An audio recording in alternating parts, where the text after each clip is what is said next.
tempo passa, vai ficando mais intolerante com algumas coisas justamente pelo cansaço, né? E, Rafa, você é lógico ser privilegiado, cara. Você é um cara que viveu coisas especiais, que acaba sendo exemplo né, e, de repente, um espelho para muitos, que saiu lá do Paraná também, como a gente acabou saindo, entre outros. E tá de parabéns você ver na entrevista dele de falar, poxa vida, quando a gente joga, a gente quer, a gente é forte.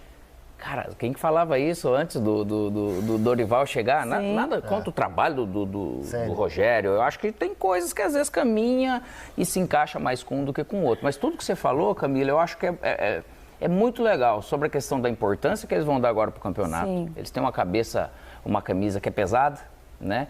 E é um momento de curtir, cara, de você desfrutar. Senão você vai ficar o quê? Treinando, levando pancada, não jogando até o final do ano, né? Tem 2 meses para fazer isso. E é 2 meses para desfrutar realmente. Você vê até os jogos que eles estavam, acho que foram os piores para eles jogarem, né? Logo depois da conquista. Então tem coisa aí, tem objetivo ainda para eles poderem festar, aproveitar.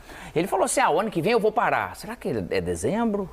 Será que é dezembro do ano que vem? Né? Isso ainda não ficou claro do Rafa, né? Ele tem Libertadores. Pelo torcedor do São Paulo, daria mais uma temporada, né, Coutinho? Mas a gente entende ele também. Eu tava lá também no gramado na festa do título do São Paulo, né? E um pouquinho, acho que, não sei se foi antes ou depois dele parar com vocês no Troca, ele parou com a gente na live do GE que a gente tava fazendo. E aí ele, em off, né? Não foi nem on, ele até falou essa mesma questão que ele falou hoje. Mas ele falou pra gente, cara, eu vou parar porque meu corpo tá pedindo, eu tô sentindo muita dor, né? Vou conversar com a minha esposa e tudo mais, mas eu vou parar, porque até o Caio Mota, nosso companheiro, estava com a gente também, tem mais intimidade com o Rafinha, conseguiu tirar essas informações dele. Então, é um cara que tem um capítulo no livro do Guardiola. É só isso. Sim. Para mim, o maior treinador da história do futebol dedicou um capítulo em um dos seus livros ao Rafinha. Será que é à toa? Será que esse cara é pequeno na história do futebol? É um gigante. E o gostar mais ou menos é realmente uma história gigante que ele fez, né? Conquistou muita coisa. E justamente por isso é um cara extremamente respeitado também na Alemanha, né? Não só pelo que faz no Brasil, mas na Alemanha o respeito que há com E Cami, um negócio diferente até você chamar, que você me perguntou, só faltou isso. Eu ainda cheguei no final da minha carreira, eu não programei assim, eu falei, eu vou parar agora. Acabou lá em 2016, teve o descenso no Inter, fui mandado embora.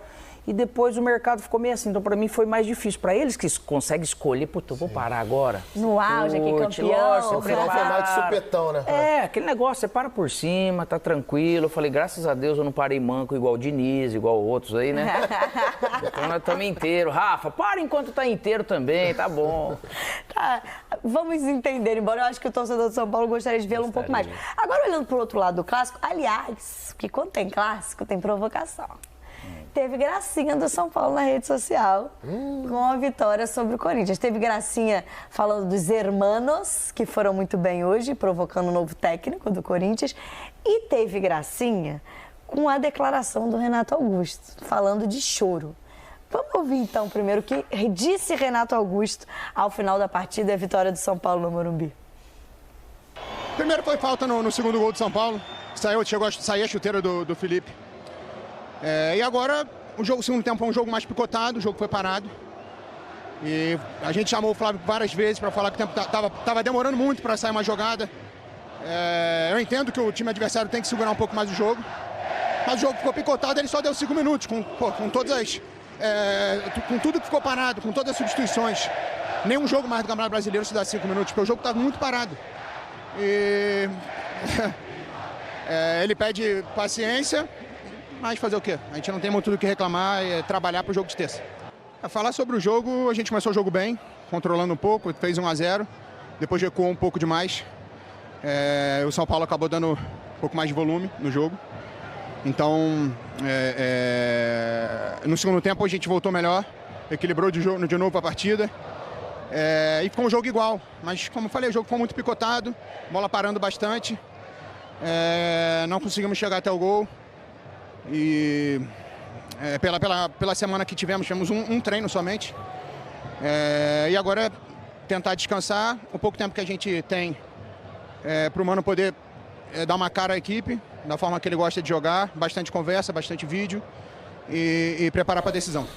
O São Paulo fez a gracinha lá na rede social com o lance do Wellington Rato e anotando aqui o seu choro, pena que o Rato cotou para a esquerda e aí é o segundo gol do São Paulo. Mas vamos ver o lance que o Renato Augusto está reclamando.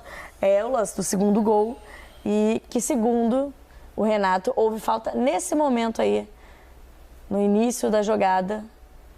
Lembrando que toda jogada de gol é revisada pelo árbitro de vídeo, então esse lance foi revisado para que o gol fosse, né, validado. E aí acontece tanta coisa depois. Eu acho que esse era o meu ponto. Eu acho até que o lance foi revisado e o entendimento até, não sei nem se é de não falta, mas que é um outro lance. Já não é mais a fase do gol, né? A última fase do lance. Para ser considerado gol, né? A discussão se foi falta é uma coisa. Sim. Depois realmente teve tempo de se reorganizar.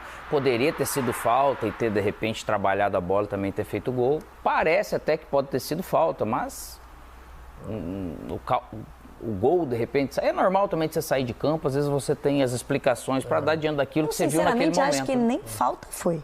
Mas entendo a discussão, rápido, só acho né, que não é no lance do gol, né? A gente viu agora, a gente pode até botar de novo. Eu tenho a sensação de que cai até depois o jogador do Corinthians. É o Felipe Augusto no lance? Eu acho que é o lance anterior, é o lance que o Diego Costa disputa. Ah, tá. É com o Diego que vem, mas eu acho que é no Felipe, né? Ou não, é em outro jogador? Eu não sei se é no Felipe. Eu acho que é no Felipe. Acho que é no Felipe Augusto, me parece o lance do Felipe Augusto. Até tenho dúvida se é falta, mas a gente está vendo o lance inteiro com o tempo... sem acelerar o lance, para mostrar quanto tempo se passou da falta até o lance. Ó, os dois lances. Esse primeiro, esse não é no Felipe Augusto, não, no Romero. Ali é uma chegada por trás que E esse é o do Felipe Augusto. Pode parecer falta. Depois teve o pisão aqui, mas... Esse segundo eu não achei falta, não. Depois ainda o Corinthians estava organizando. Para mim, o do Felipe Augusto não é falta, não. Mas do Romero a gente pode até... Agora, uma coisa... É isso, Romero né? achei Isso mais. Não foi esse lance que fez com que o Corinthians hoje saísse derrotado de campo. Eu sou sempre muito contrário a avaliar o resultado de um jogo por um lance de arbitragem, porque tem muita coisa que acontece em 90 minutos. É claro que existem casos em que realmente uma decisão do árbitro muda totalmente a história do jogo, mas não é o caso. São Paulo já era melhor que o Corinthians aí. E tem me incomodado muito uma situação. A reação diante de alguns lances é incompatível. Isso aí não é só do Corinthians, não. A gente pode falar de todos os times do campeonato. Houve até uma recomendação, Coutinho, para os árbitros darem mais cartões amarelos por reclamação nessa temporada. Só foi seguido nas primeiras rodadas. Exatamente, em virtude do comportamento dos jogadores, dos técnicos, que estavam... É isso, concordo contigo, muito acima do tom, agressivos, desrespeitosos. Só que parou, né? Acho que os árbitros pararam com essa recomendação. Aí que está o detalhe. O jogador, ele sempre reclama, porém... Poxa vida, a gente reclamava, ou você vai seguir reclamando de acordo com aquilo que a arbitragem permitir. Uma boa comunicação, ela vai sempre... A gente sempre se deu bem com árbitros que sabia conversar. Poxa, sabe, Camila? Então tem aquela coisa que realmente é uma comunicação. Às vezes o jogador ele vai muito, o árbitro vem também, mas só que o árbitro ele tem o cartão. O atleta não. E aí vira aquela raiva, um negócio que é humano, na verdade, e acaba passando do ponto. Então a punição por si só, às vezes, se você conseguir falar, calma, não é isso, o cara já consegue dar uma relaxada. Só que ali também no lance, pega uma outra característica que o Corinthians, eu acho que poderia e deveria melhorar, que é a agressividade da marcação. Sim. Você vê que o Felipe, o Gustavo Mosquito, ele vem correndo, o Felipe vem, mas não faz a falta e nem coisa, depois o Maicon tá perto, o Juliano, mas não consegue pressionar. E não é de hoje, né? Então, às vezes, é característica do jogador que não está conseguindo fazer isso nem de forma coletiva, né? Talvez esse seja o grande trabalho do Mano nesse primeiro momento para esse time do Corinthians, é melhorar essa compactação, essa agressividade no meio campo. Vamos ouvir o Sidney Lobo, que hoje foi o técnico à beira do campo. Lembrando que o Mano teve que cumprir.